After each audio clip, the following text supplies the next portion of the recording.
What we've got here is Governor Phillips' commission and instructions under the Act of Parliament establishing the colony, and it sets out the procedures for civil and criminal courts and gave Phillip wide powers to appoint public officials.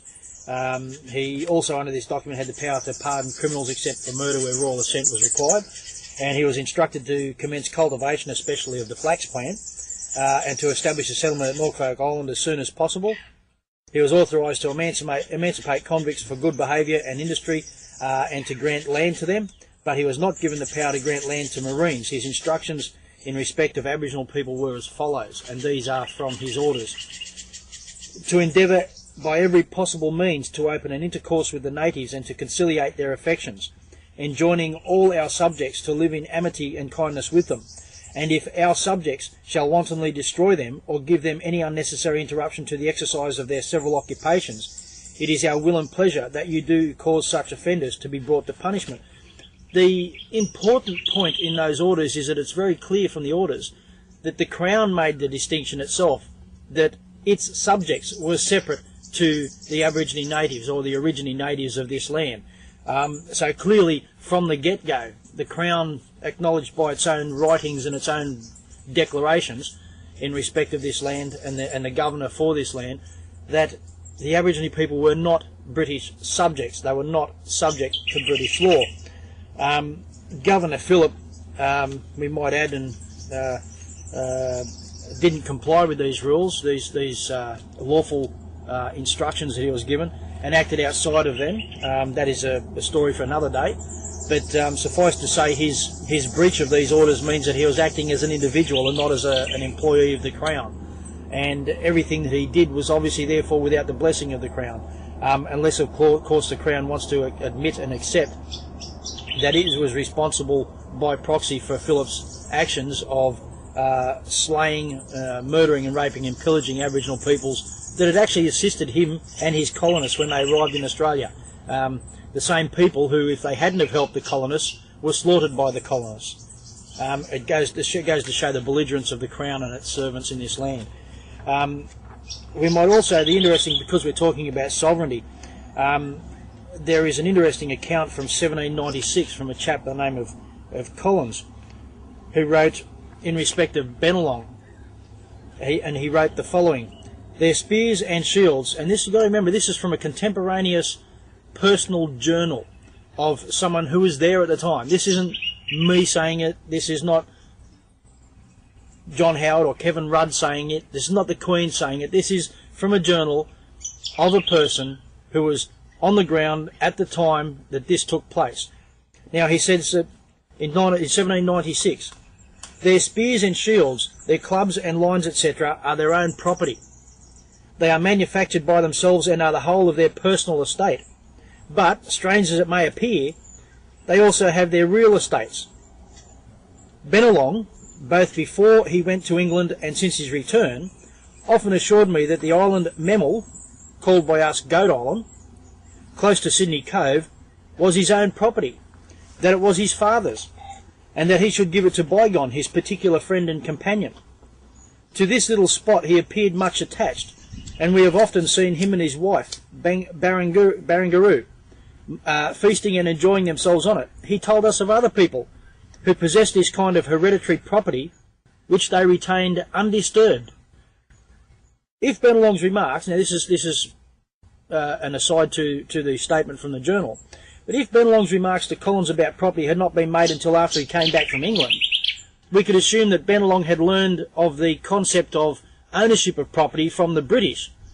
But from the very time the British arrived and started to communicate with these people, people like Bennelong started to make the point: this land is my land. It is not my brother's or my uncle's land. This is my land. We had a title. We had our own title. Back in the days of old, we knew who owned what. We still know who owns what. Don't you forget that either.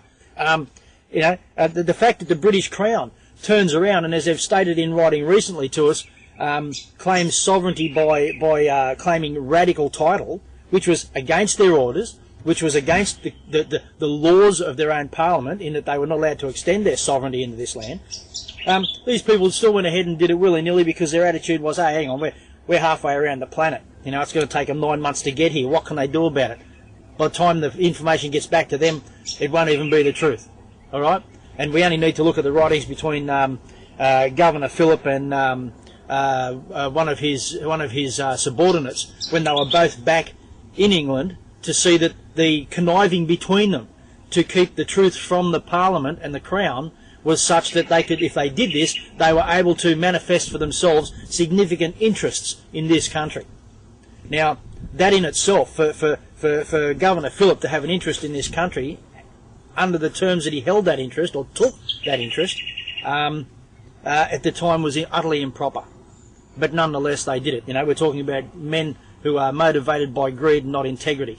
And that has been the problem with the basis of Australia. Australia has been, you know, the Commonwealth of Australia has been constructed on the basis of a fight amongst greedy men to usurp authority from the people, regardless of original or non-original people, and take from those people their right to land, their right to assets, their right to freedom, and confine us to this life under a corporate regime where our government is a corporation. They give us a corporate identity at birth and then try to abuse our human person by way of the corporate system.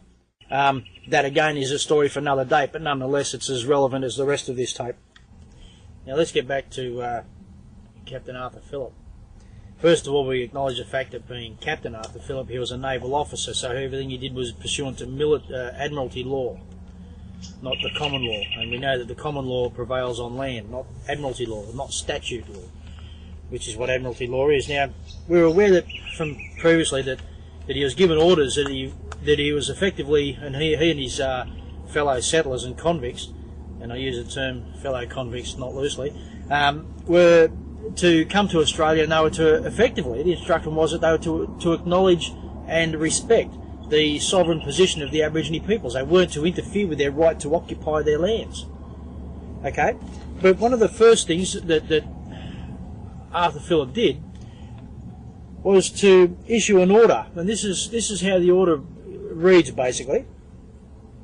Phillip ordered that a party consisting of four officers and 40 Marines were to be ready to leave, quote, tomorrow morning at daylight. Now, one of his officers that was in the colony at the time, Tench, provides the following. He says, and he transcribed the orders, and he said, His Excellency informed me that he had pitched upon me to execute the foregoing command. We were, if practicable, to bring away 2 natives as prisoners, and to put to death 10. That's 10 warriors that they were to kill, and to destroy all weapons of war, which evidences warfare, which evidences war.